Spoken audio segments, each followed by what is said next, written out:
If Theology in the Raw has blessed you or challenged you or encouraged you on some level, then I would like to invite you to consider supporting the show by visiting patreon.com/Theology in the Raw. You can support the show for as little as $5 a month and get access to various kinds of premium content like monthly Q&A podcasts, the ability to ask me questions and dialogue with other Patreon supporters.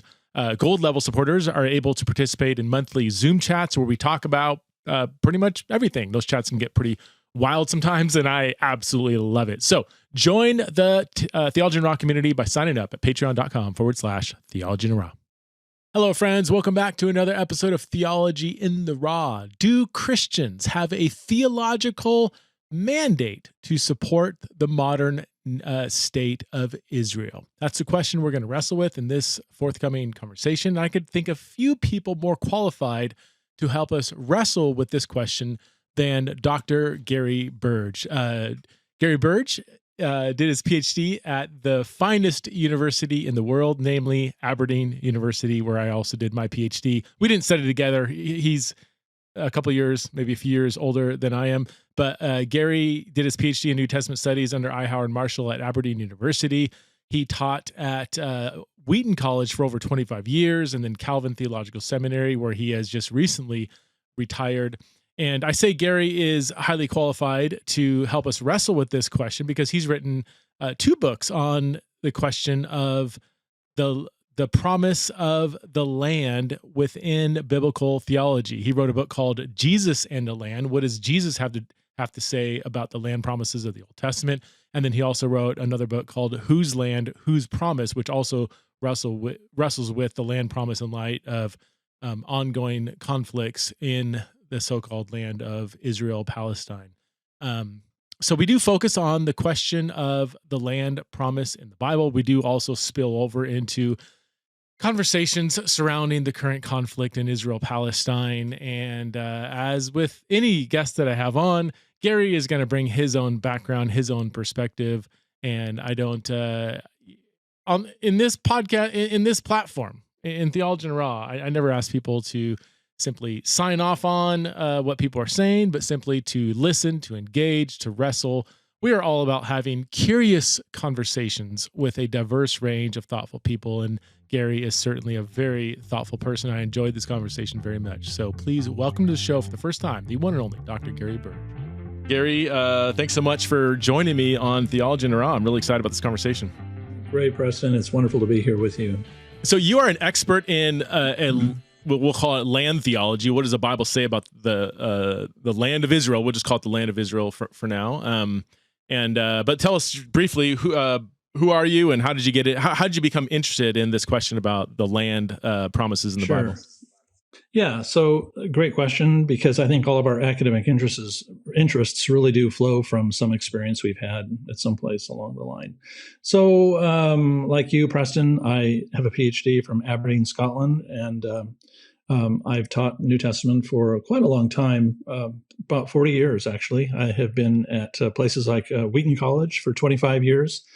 And then I moved to, in 2017, to Calvain Seminary, ended up being the dean there. And and I just retired a couple of months ago. So I saw that, yeah. Yeah, that's right. A lot of our generation are moving to different places. So I'm still active in the whole discipline and really do enjoy it. How did I came into New Testament studies through my work in Aberdeen, but I came into to Middle Eastern interests and the whole question about Israel and Holy Land, because when I was a college student, I was selected to be an exchange student. I was studying politics as an undergraduate. I wanted to be a lawyer. University of California sent me to the Middle East for a year. It was nuts. And the Lebanese Civil War started when I was there. Wow. School got closed. We didn't know what to do. So instead of going home, we all hitchhiked around the Middle East. I don't advise that to anyone. We hitchhiked around Syria, Turkey, all over Lebanon, Jordan. Then we just said, hey, let's go to Egypt. Okay, let's go get some cheap tickets. Rode a train all the way down to central Egypt. It's really nuts. Anyway, and Israel, of course, we went all over Israel. And so I think there is something infectious about people's interests when they get into the whole Middle East. The Middle East puts a mark on you. A lot of people will say that. And you are drawn back again and again. So Mm. Over the course of my career, I have been back at least 25 or 30 times. Wow.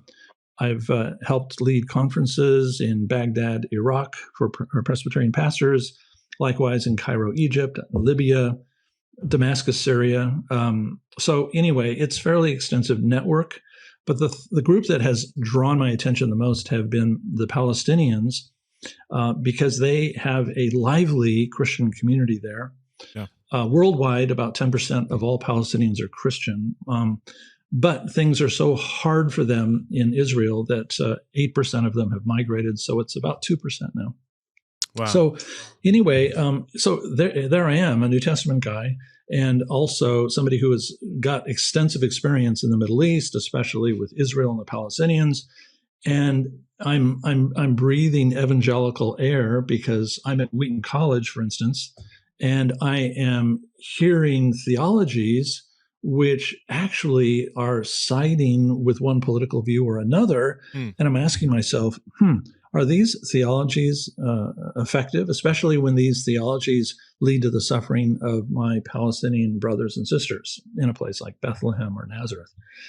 So out of all of that turmoil of New Testament studies, living inside of the Middle East, having all this experience with the wars in the Middle East, frankly, like yesterday, I spent an hour on the phone with a Palestinian Christian in Jerusalem, very good friend, and I just had him describe what is his life like on the street right now in Israel. So yeah, that's why. So this really evolved into an academic interest. But let me say this too: the person who really sparked this interest, I want to give him credit. It wasn't I. Howard Marshall that I worked with. Instead, it was a man named Kenneth E. Bailey.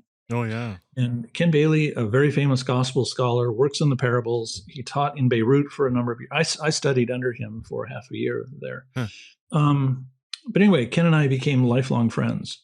And we corresponded extensively through the course of my career and also up until he died. But there's a man, Ken, in whom you have this merging of a profound theology about land and people and identity, and then also someone who is deeply invested in the Middle East itself. He spoke fluent Arabic. Wow. So, Ken Bailey also was a catalyst for a lot of my thought. So that ends up landing me writing a book like Jesus and the Land, which is really a matching volume to The Land in the Old Testament by Walter Brueggemann. And this is in Britain and America. My goodness, I thought that this would be a very enlightening thing for all of my evangelical friends. But you publish a book like this and you suddenly discover you've stepped on a high voltage wire. And people don't take this conversation lightly. And so I know full well that there will be people listening to this conversation with you, Preston. And some are going to say, wow, Gary, you are so spot on. Thank you. And then there are other people who are going to say, you must have studied somewhere in a very dark and desolate place in Hades. So anyway, it is like black and white. It is like polarized. And so there will be some who will hate this and some who will love this. And that must mean you're right where you ought to be. Yeah, yeah. Well, I actually want to come back to the psychology of that. That's an interesting question. Why is it so inflammatory, this conversation? But let's go back to the beginning. And can you give us maybe what are the different views?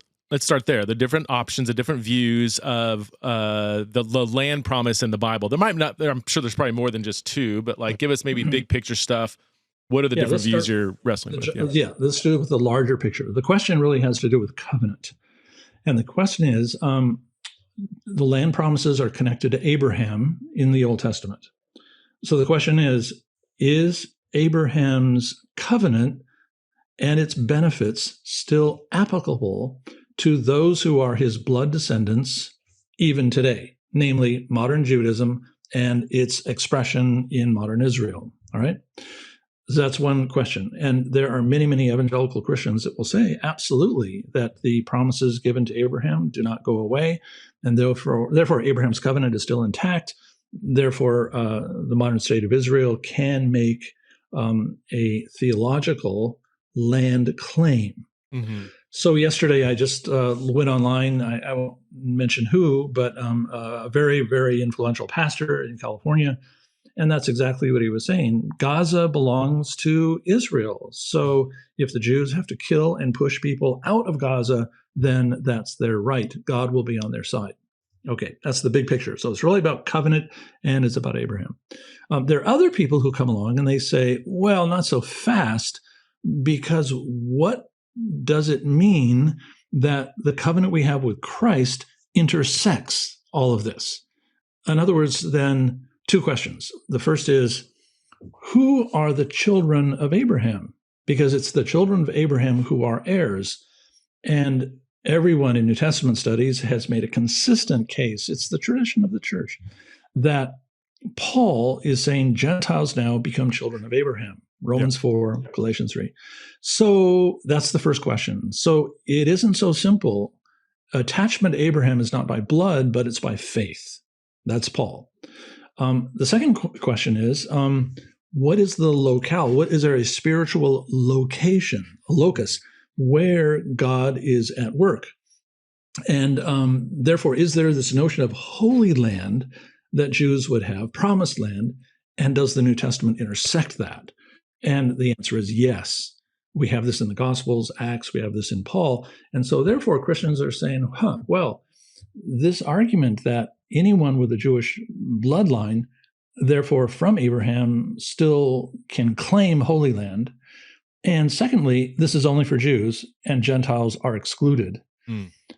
Well, today, this is a raging conversation, and it has been engaged by no less than Michael Bird, N.T. Wright, Scott McKnight, and they are about to publish a brand new book that is coming out this year that is going to engage this thing directly, because they're kind of unhappy about the way they've been treated on this issue.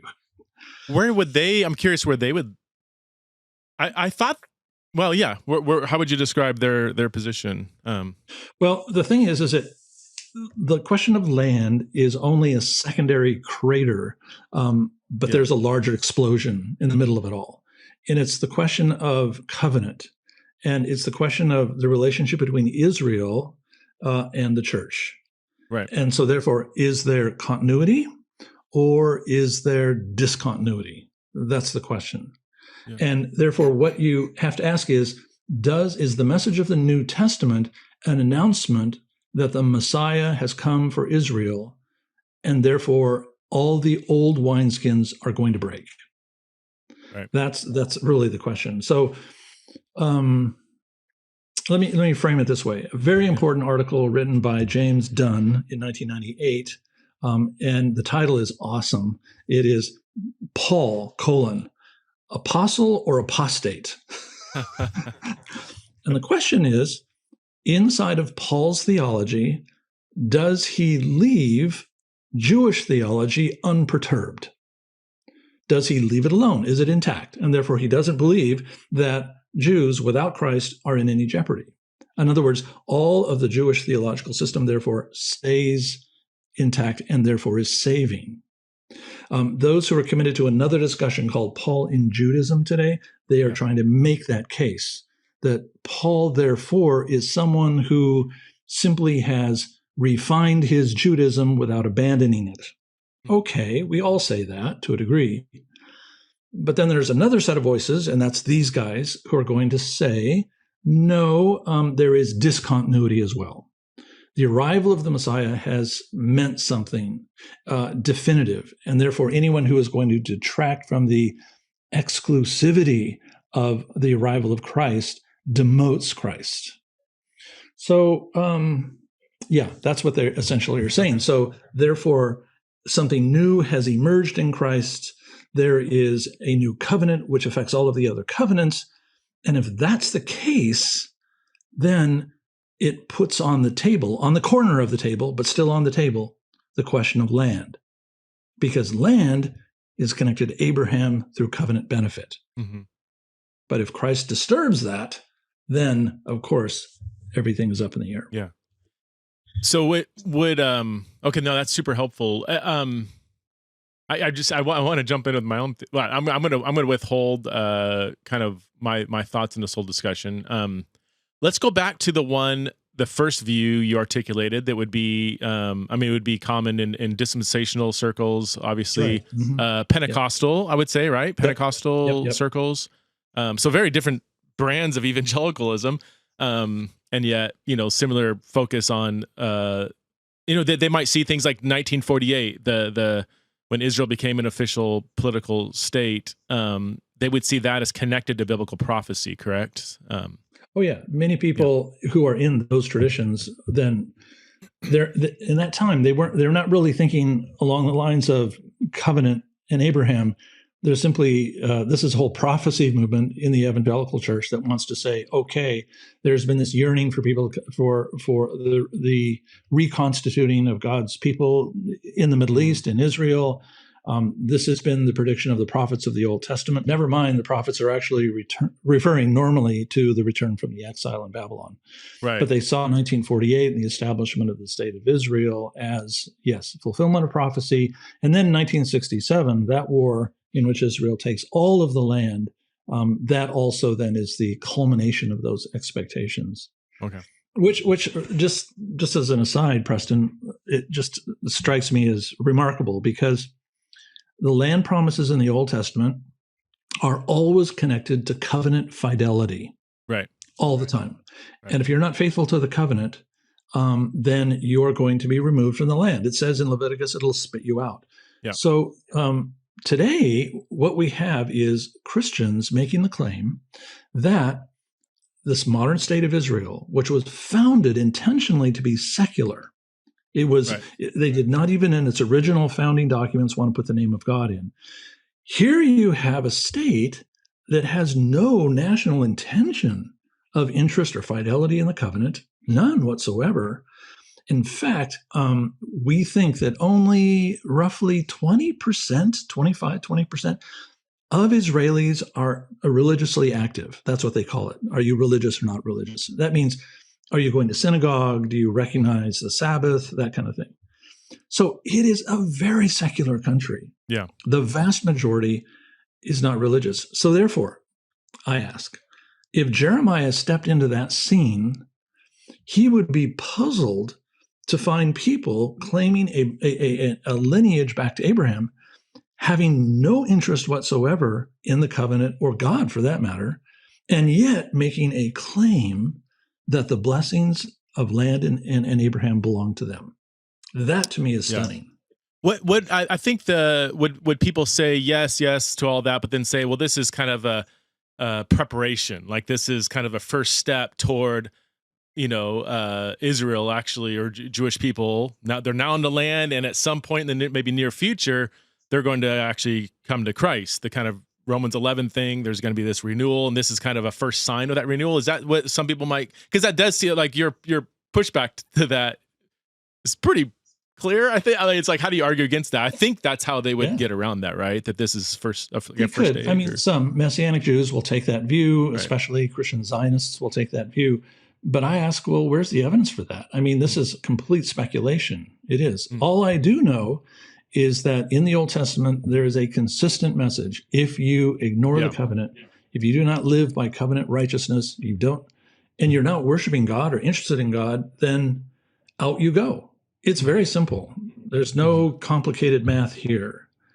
So there are many. I stayed at a kibbutz. I've done archaeology in Israel. So right outside of a place called Nofke Nozar, there's a kibbutz, which is atheist, entirely atheist. No synagogue there. Yeah. I ate actually in the hall with all of the residents. And I had great conversations. And they said, we don't believe in God. We don't believe he deserves our respect because of the Holocaust. I understand those feelings. I get all of that.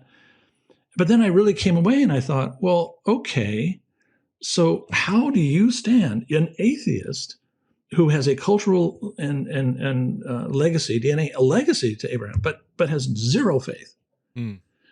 Is that person then able to go to the West Bank and say, my ancestor Abraham was promised this land, now I'm going to take it away from you? Yeah. That to me, seems like kind of crazy. Another argument in favor of that first view that, I guess we could just come out and say we're not in agreement of is you have a language of, at least in English translations, of eternality, right? Especially around Abraham's covenant language of you're going to get the land forever. You're going to, this will, you have a language that sounds pretty irrevocable with Abraham's covenant, which sometimes includes the land. Would that be accurate? I mean, I didn't write down the verses, but I know there's some that I know people exactly what you're referring to. Yeah. And my good friend, Old Testament scholar and Hebrew expert John Walton has said, well, wait, not so fast. That word for eternity that you have in the Old Testament, the Hebrews didn't have this philosophical notion of time without end. This is a very modern notion that we're projecting back on this word olam. So therefore, he says it means something which is permanent. So we have examples of that same word being used in the Old Testament, in which God says, this is going to be forever. Mm-hmm. And then 5 chapters later, God changes it. So it means something which is stable, permanent, strong. That's the notion here. This is John Walton. I'm simply Chandler Walton. So we have actually put onto the Old Testament something which is foreign to the Old Testament when we talked about eternal sort of presence like that. I think Jonah was in the belly of the whale for an olam, right? Which was like 3 days. So it's which means it was a really serious deal. That's what it means. It was substantial. That's a good translation. It is substantial. Substantial. Okay. So the promise I'm making to you is substantial. Okay. You also have at the end of Joshua. So this is another. I should have noted these before I jumped on. But at the end of Joshua, chapter 23, 24, you have statements that sound like when they conquered the land, that these the specific land promises were sort of fulfilled. Like you have the land in fulfillment of everything the Lord has said. I think it's 24, 23 or something, or how would you unpack? Would you point to say the land promises were fulfilled then, and then you stayed in the land, and then you ended up squandering it, and then through exile? Well, I think the promise, I want to say, just in respect to my Old Testament colleagues, that the promise of Abraham that is applied in Joshua is a promise that has continuity throughout the Old Testament. So therefore, the return from the exile is also a return to those promises. So all of that is fine. But what we also have embedded in the provinces, the prophets, is that there is going to be a horizon on the current status quo. And Messiah is going to broker the nature of that horizon for the status quo. And so as a Christian, what I want to do is spend my energies working closely inside of the New Testament to see how does the New Testament announce the horizon has come. And therefore, all bets are off. And I mean, think about this, Preston, for a moment. Paul has just said in Romans 4, Galatians 3, that Gentiles are sons. He says sons, I'm afraid. Sons of Abraham. How can he do that? That is absolutely shocking. And then he says in Romans 4:13, he says, and the promise to Abraham was that he would inherit the world, not the land of Canaan.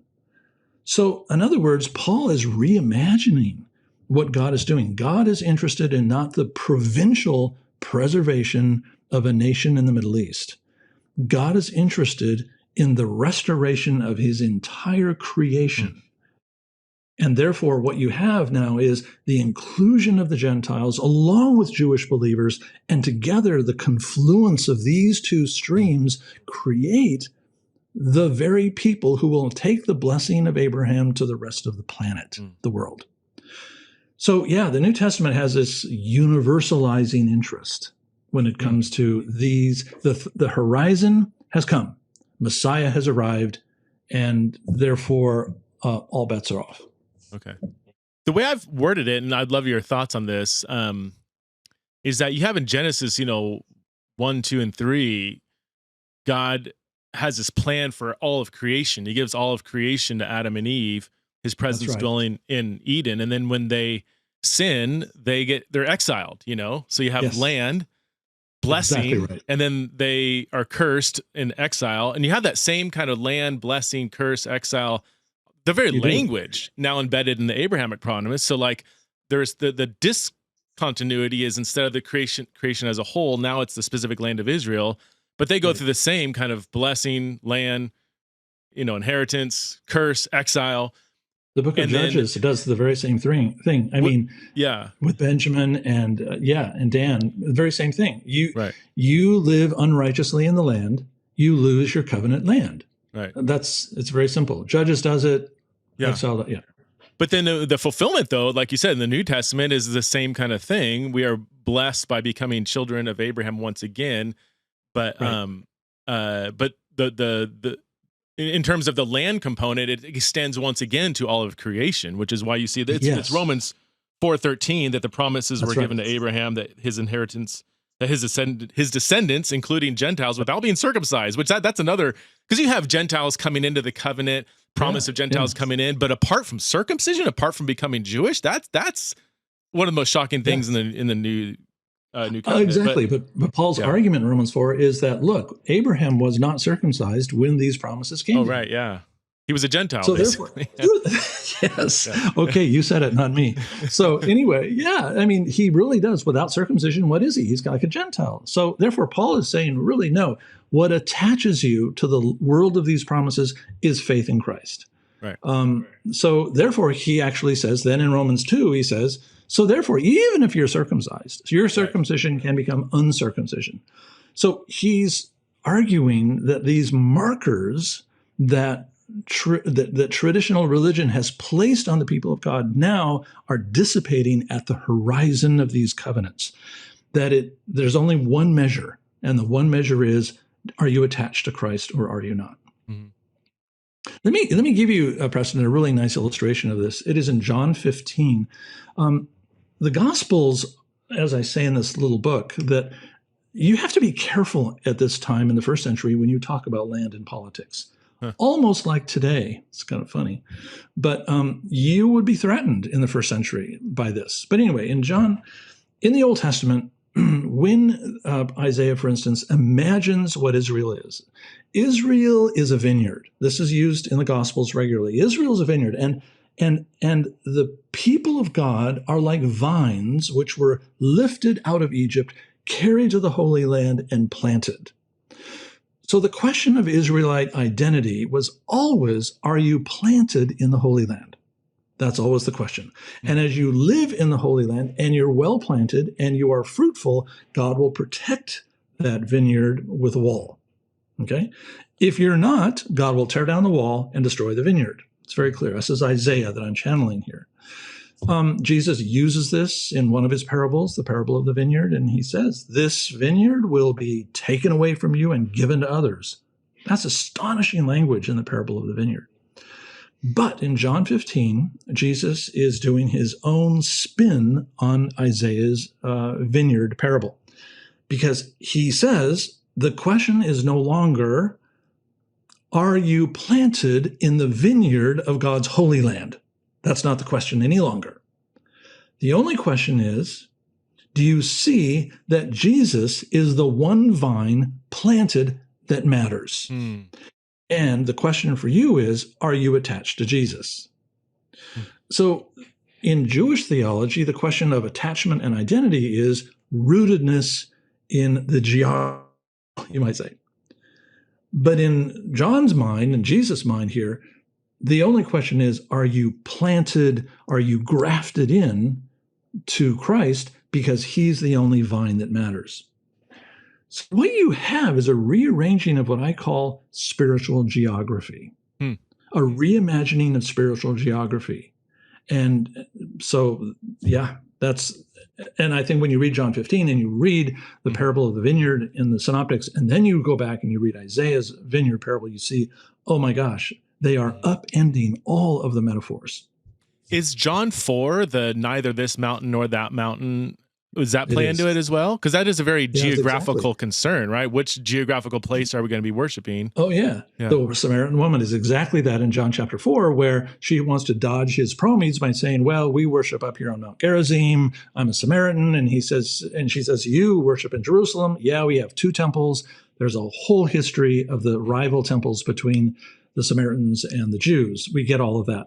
But the kicker is in John 4 is that Jesus says the day is coming, that's the horizon, when there will be not worshiping in Gerizim or Jerusalem, but God is looking for those who will worship him in spirit and in truth. What that implies is the dissolution, the dissolving of one thing and the emerging of something new. That's what it implies. Those are the broken wineskins. So again, just to summarize, in case people are trying to pull it all together, so like the land promises that are still waiting to be fulfilled in the Old Testament are being fulfilled through all of creation, and they're being kind of reconfigured as well. Yes. Is that That's right. Exactly. Would it be this might not be the best language, but this is the language some people use. Like, these land promises are not going to be literally fulfilled, but spiritually fulfilled. I don't even like the word spiritual because it does include creation. It's not like they're just a non-material idea. It's going to all the nations, right? Right. The plan, God's program for his creation is restoration. Mm-hmm. That's God's program for his creation. And therefore, as I read the Old Testament, you can see that the agent of his restoration plan begins with Abraham and with a tribe, Abraham's descendants, and that is the story I have in the Old Testament. Mm-hmm. But what I have in the New Testament is this reimagining, which says the restoration of God's creation is for the entire world, because all of the world and all people in the world are loved by God equally. So that puts in question whether or not there is any, shall I say, exceptionalism for one nation over all of the nations of the world. Mm-hmm. This is what Paul argues against again and again. It is exceptionalism. It's ethnic exceptionalism. Mm-hmm. And if you make that step with Paul, you have then just rearranged the way God's program for the world is understood. Mm-hmm. In fact, this is the very basis of Paul's commitment to the Gentile mission in his life. Mm. He can defend, as he does, why he's going to the Gentiles, to conservative Jews back in Jerusalem, Jewish Christians, who really want to have a more of a very limited understanding of where God is at work. He should be at work in Jerusalem. He should be at work here in the Holy Land. But no, Paul says, God's love for the entire world exceeds that narrow mission that you have in mind. That's good. That's good. So it was years ago, I was actually, I did a bit of work on Ezekiel for my Ph.D. Dissertation. Not on this issue at all, but it I had one chapter on Ezekiel and, a couple verses, but you know how it goes. You got to know the whole book inside and out and everything. So I became just it became my favorite book, honestly, at least of the Old Testament. And I went back when I was teaching at Cedarville University and taught like an upper level course on Ezekiel. So I had to work through it again. And it was really in studying Ezekiel, I would say 36 to 39 and then 40 to 48. Right. 40 to 48 is the famous like temple prophecy, 38 to 39 with Gog and Magog and all this stuff, and it was through studying that and how the New Testament interprets those eschatological passages that really kind of sealed the deal for me to basically agree with everything you're saying, because these fulfillment of land, Gog and Magog, Israel back in the land, the so-called third temple or whatever, it's clearly being fulfilled in the new heavens and new earth and the new Jerusalem and all these beautiful images of the restoration of creation as a whole. In fact, Revelation, is it chapter 20? Gog, in the literal translation in Ezekiel is Gog from the land of Magog, meaning Gog is a person, Magog is a land. And Revelation 20 says Gog and Magog. He refers to Gog and Magog as this kind of generic entity referring to the nations.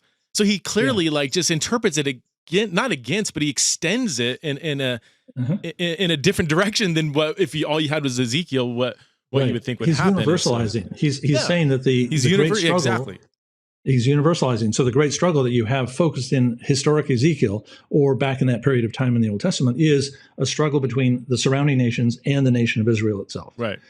And so Revelation says this is a cosmic struggle. Yes. This is Paul in Ephesians 6. We are engaged not within the struggle to preserve. God's program right now in Christ is not the construction of a national entity. It is broader than that. It is bigger than that. So our opponents are actually bigger, much larger. And, Ezekiel talks a lot about the restoration of the temple. And of course, this is true in the book of Revelation. But that just reminds me of another great test case for this. If the Holy Land is still something sacred that is to be preserved, and I hear this all the time when I take all these trips to the Middle East, if the Holy Land is holy, certainly the temple is incredibly holy. Right. And therefore, the temple is at the very center of the Holy Land. Jerusalem is kind of like concentric circles. There's the temple, there's Jerusalem, and then out you go into the rest of the land. Okay, fine. Should Christians, therefore, believe that there will be the building of a temple today in Jerusalem, and this is something we need to pray for and work for? That is a really hot topic. Oh, yeah. And my answer to that is no. It's completely wrong-headed, because one clear thing, very clear thing the New Testament says is that we have in Christ the replacement of the temple in Jerusalem. Right. In other words, all of the things we seek in our restoration with God that would have been facilitated at the temple now have happened in Christ and his death. John 1:14, and the word became flesh and dwelt among us. So that's dwelling among us, this place, this dwelling, this is the word for the tabernacle. Yeah. This is the career contribution of Greg Beale, well-known New Testament scholar, that all of this temple language now is being used in the New Testament for Christ and the church. And therefore, if you imagine that somehow our agenda as Christians is the rebuilding of a temple in Jerusalem, we've missed the mark. Well, and it's based on, a lot of it's based on Ezekiel, but again, the author of Revelation clearly says, and I say clear, scholars are not supposed to say that. It's pretty clear to me, but anyway, people could disagree with that. And I think I've written a blog a long time ago on all of the many, many, many allusions that Revelation 20 to 22 has that are linked back to Ezekiel 40 to 48. So you have that passage. You have the glory leaves the temple before it's destroyed. Yeah. And when does it return? Well, it returns in Jesus, who called himself the temple, and his body is the temple, and we're the temple. So it's like, does that mean that in order to rebuild a physical temple, it's like you're going backwards? You're going against the trajectory of Scripture that you are exactly. Right? If you plan to venerate some new building that's going to be constructed where the Dome of the Rock is in Jerusalem, that is so crazy. It is the very thing I think Paul would just fall over in shock. It would just be so contrary to anything he ever imagined for this. Yeah. So in Christ, we actually do have the temple who was fully realizing the presence of God. Yeah. That is what the temple means. The temple is that locus where God's presence dwells. And therefore it's a meeting place where the priests can broker that relationship with the rest of Israel.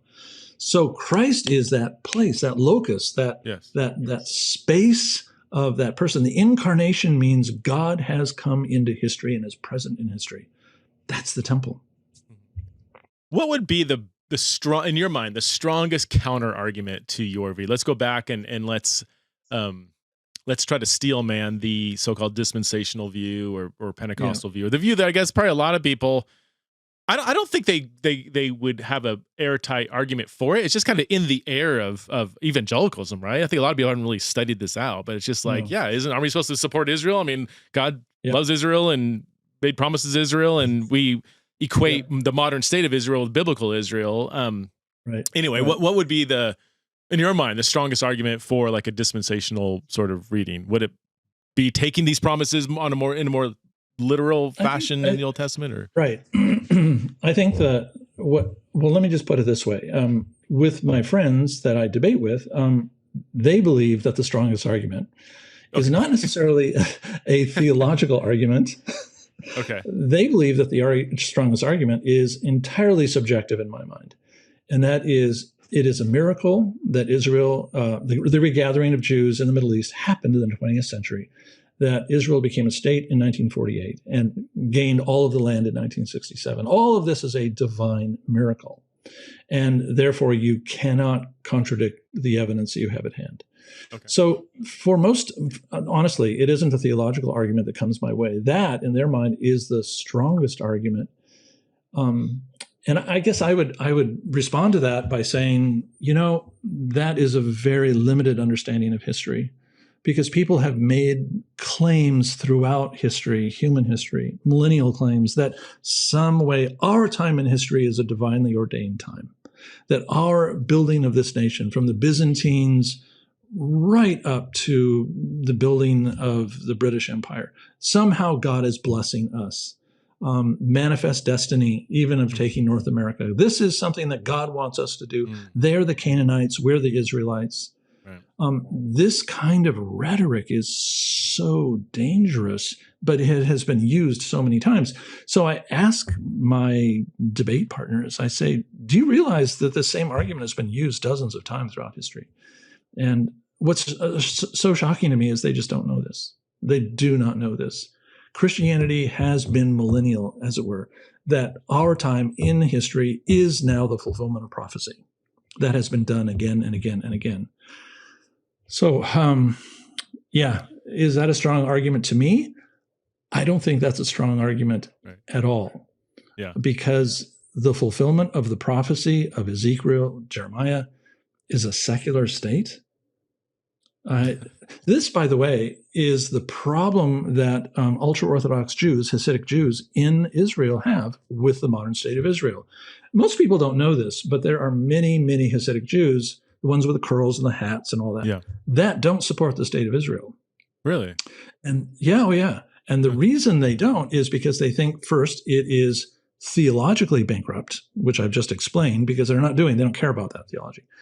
They're concerned about moral issues, the moral conduct of Israel with its neighbors, especially with the Palestinians. But thirdly, they believe that the Messiah is the one who's going to call together this nation and make it holy and righteous again. And that has not happened. The Messiah has not come. So you have this whole segment of Israel that basically doesn't support Israel. It's pretty strange. Yeah. Can you explain, so since we're on that, Orthodox Jews, Zionist Jews, and maybe even, let's throw in settlers. These are three hot terms. Can you explain maybe having spent so much time there and talked to people and, right. Yeah. What are these categories and are they related? Are they the same or? Yeah. So, to say Israeli, I probably don't have to explain that, although there are some complexities. Let me just take each of the terms quickly. And the first is, an Israeli is a citizen of the state of Israel. But what most people don't realize is that 20% of Israelis are Palestinian. Right. They hold citizenship, they vote, all of that kind of thing, 20%. And they might be Muslim or Christian, probably more Muslim, but a decent more amount. Muslim than they are Christian, and secular too. So you have all of these that are mixed together inside of the country. So this is what makes it ironic to these people that in 2018, Israel passed a law called the nation state law, in which they said, this country is for Jews exclusively. It will privilege Jews racially, and it will privilege our language, et cetera, et cetera, et cetera. It would be the same with about 20%. The 20% of that population was immediately excluded by law. If America said, this country is made for white people, and we will privilege white people, and we will privilege your history going back to Europe, immediately 20% of our African-American neighbors would immediately wonder, how can you do that? That is incredible. Israel has done something that we would find deeply objectionable. Okay, so there are Israelis. It's a mixed population. Standing over Israel is what's called Zionism, and that is an ideological commitment to the restoration of a Jewish nation and it will draw from all kinds of important threads in Israeli history. So it will draw from persecution stories culminating in the Holocaust. It will draw from Old Testament promises. But the idea is we will create this nation, and it's going to be an ethnic nationalism. That's the key. Zionism is a nationalism based on race. All right. That is why some people get in a lot of trouble when they say, well, then that makes it kind of racist. Is it? That's hotly disputed today. Yeah. Very disputed. We're an apartheid state. This is everything you're saying sounds like apartheid, but I know that's highly disputed. And this is outside of my pay grade to determine whether it is an apartheid state. But. Right. So the 20% of 2 million, roughly, of Palestinians who live inside of Israel, they're not experiencing apartheid. They experience discrimination, and today it's really bad. But Israel has 2 million people in the West Bank and 2 million people in Gaza, 4 million altogether, who are living under Israeli military rule, don't have the freedom to travel, don't vote, they have no control over their lives whatsoever. And in Gaza for 16 years, they were completely blockaded. So those people are captured populations of Palestinians who are not integrated into Israeli society, but who are controlled by Israeli society. Now, when you have that, you're getting close to some kind of a form of apartheid, and scholars debate what form this is. Apartheid is the A word, though, that you are not allowed to say if you're in Israel. Yeah, and I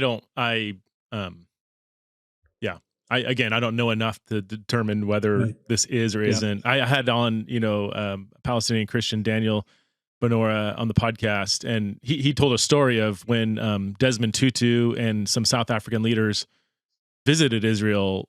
These are his words. Okay, you can fact check this. Whatever. But I've read it too. He said that they were like, "This is worse than what we have." Is what? Yeah, apartheid on steroids. That's what they said. People who lived under apartheid said that. So maybe I'm totally wrong. Maybe Desmond Tutu's wrong. Maybe whatever. There's another side of the story. I don't know. But that was interesting. The Christian, you might say, liberation movements that are inside of the West Bank and Gaza, those Christian intellectuals who were trying to figure out what is a Palestinian identity and how do we resist Israel, they were consulting with the South African leadership all the time. And that is why these South African Christian leaders were coming to Palestine regularly, and they were wanting to help the Palestinians to understand, how do you do this nonviolently? Mm-hmm. Yeah. Do you get accused of being anti-Semitic or justifying Hamas or downplaying all the violence that certain terrorists, Hamas and other groups have done toward the Jewish people? And how do you respond to that? Oh, yeah, of course I do. And in fact, if you have comments, I don't know, at the end of podcasts like this, it'll all show up there. Yeah. And so what that is, that's an exaggeration. It's like if you say you don't like Alabama, that must mean you hate all Southerners. So it's a ridiculous exaggeration. Someone who would say that someone like me is anti-Semitic simply doesn't understand anti-Semitism very well, and they don't understand what I'm saying very well. I'm saying nothing new. I'm saying things which Jewish citizens of Israel have been saying for a very long time. So am I? No, I'm not anti-Semitic. I am echoing Jewish criticisms.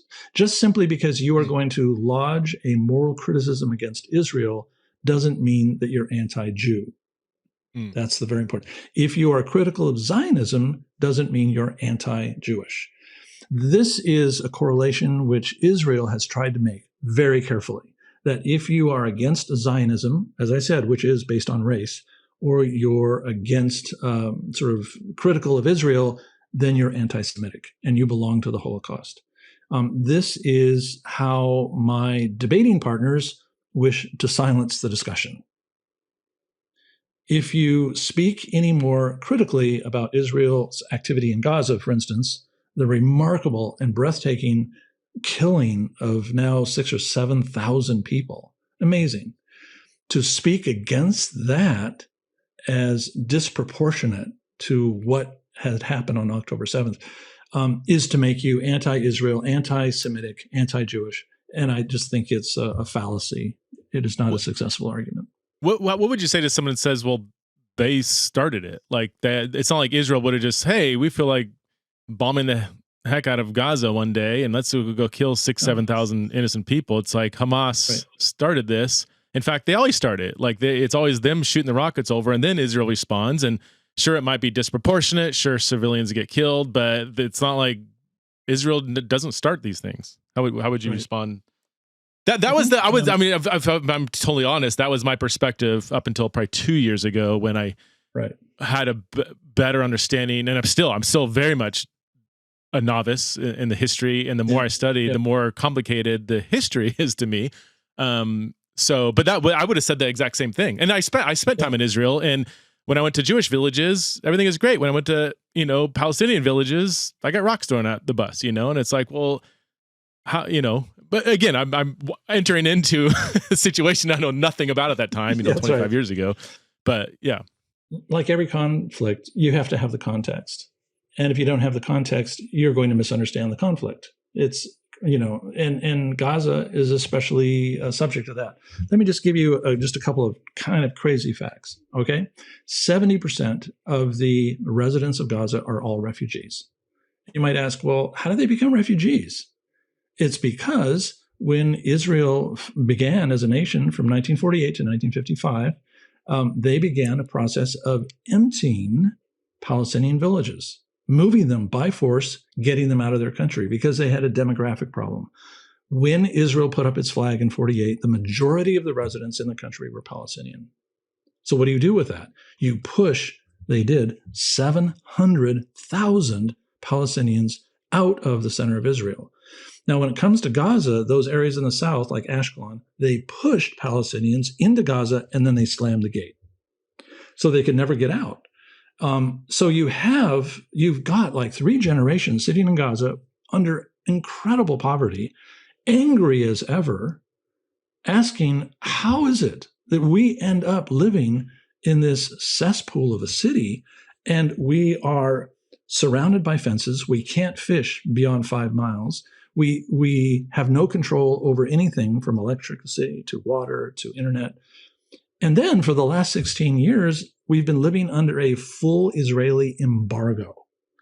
So we can't even trade with Egypt. We can't trade with Syria and Jordan. We can't. How do we trade? How do we prosper? So they feel as if there is this stranglehold that's been on them for a long time. My friend yesterday in Jerusalem said to me, we all have known that there was going to be another uprising. The tremors have been happening for about 3 years. No one knows when or where. Now we do. So the last uprising in 2000 came out of the West Bank. Now it's coming out of Gaza. The problem for Israel is, how long can you hold 4 million people in captivity when their average birth rate is greater than yours? How long can you hold 4 million people? The South Africans learned the hard way. You can't.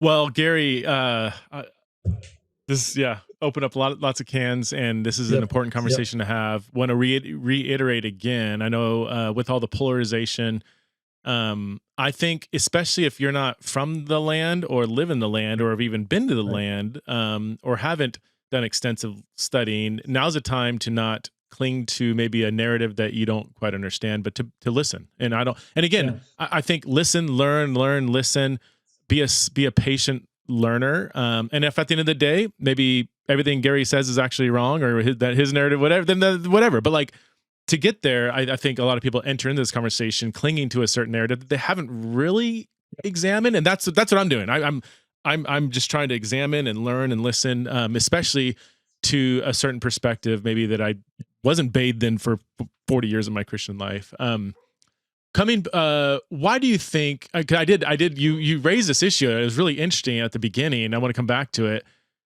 Why is it so of all the really hot issues that we can wrestle with, why is this one so? Why have you experienced such volatility around? If you're not on the right side of this conversation or a certain side, do you have any thoughts on that? Yeah. It's it's a really good question, and America, is an outlier with this. I have to say, America's an outlier. South Africa has a little bit of this as well, but America is really an unusual place when it comes to this topic. Talking to my parents' generation, they would say there's a degree of post-Holocaust guilt. My dad was in World War II, and therefore he had a commitment to this that just simply wouldn't go away. Okay, I respect and I understand that. We have a very large population inside of America that is very committed to Israel, Jews and Christians both. But I think for evangelicals, I think one of the key pieces here for evangelicals is that so much of the growth of the evangelical church came through the 20th century with revivals. And eschatology was a key part of the revival. So if you were to go back, if you and I were Christians, say in 1918, 1920, 1925, say from 1918, the end of World War I, and say 1929 when the stock market crashes, here's what you would know. You would know that so many of the promising young men in our world are dead. A flu virus has killed about 50 or 75 million. We can't count it. And that there is so much economic instability that I have just lost everything in my bank account. Wow. The kind of instability. And so therefore, the tent revivals that came out of that in America, especially with Moody and these guys, what they tended to do is talk about eschatology. So these are all signs of the decline of the world. And we know this decline is happening because after World War II, we know that there is this Jewish migration going back to the Holy Land. So evangelicalism, if you talk to evangelicals, at root, they have this instinctive reflex that in some manner, prophecy is being fulfilled in the 20th century. And that's part of the hope in a chaotic, unpredictable world. This is a key piece of hope that gets them through. So if you mess with that hope, that actually makes a lot of psychological sense. There's certain bricks in our worldview foundation that are pretty sacred, and you pull that out, and if it crumbles, then right. So I'm right now being asked to speak on the Gaza situation a lot. Okay, and when I'm in a public forum, what happens is inevitably evangelicals will come forward and they'll open the Old Testament and they'll say, "Look, Zephaniah 2:4, by the way, is the tip. Gaza will be raised." Okay, so really? It says that in Zephaniah 2:4. I've had it presented to me quite a few times. But it helps comfort me because, in other words, the world is falling apart, I feel, but this is all in God's plan. And therefore, God is putting Israel where it's supposed to be. God is moving the nations where they're supposed to. And therefore, my comfort is that it's all predicted and Christ will return soon. So again, if you go online right now, you'll see that the Gaza war, there are evangelical pastors saying things like, this is a fulfillment of prophecy, therefore don't worry about it. Right. And to me, that is a form of theological malpractice. I agree with that. I definitely agree with that. I may not know. I may not know the modern political situation, but on the theological front, so in conclusion, Christians do not have a theological necessity, a mandate to support the modern state of Israel. Would you agree with that statement? That's right. So therefore, if my understanding of the covenant of Christ is the way it's been understood, by the way, for 1900 years and in the whole Reformed tradition, so if my understanding of Christ's work and identity are correct, if the power of his covenant is true, then it has upended all of those presuppositions which lead to a land theology for Israel. Well, Gary, that's a great note to end on. I can't thank you enough for giving us so much of your time. I really appreciate it. That's been great to be with you. Where can people find you? Thanks for engaging in the subject. You got a website, Gary? People can go check out more of your work? Yeah, right. GaryBurge.org. I do. Okay. And my publications are there. And, If someone wants to dive deeper into this, the one I'd recommend, Jesus in the Land, really does help with the theological side, but also Whose Land, Whose Promise, Right. is the longer book that just describes what the historical story is. And it is the second narrative that you would have to take in. Believe it or not, it has sold so much right now on Amazon. I think they're out. And you have to do an LE version, but you can go right to the publisher and get it. Pilgrim I actually Press. saw that. I was looking at it today, and I'm like, oh, it's only available in Kindle. I thought it was, wow, that's crazy. Yeah, I know. So, but anyway, it's so good news for that. Yeah, so for the Kindle version, you can grab it. But you can get it going directly to the publisher, Pilgrim Press. Awesome. Thank you, Gary, for being on Theology in Raw. Really appreciate it. Great to be with you, Preston. Thanks.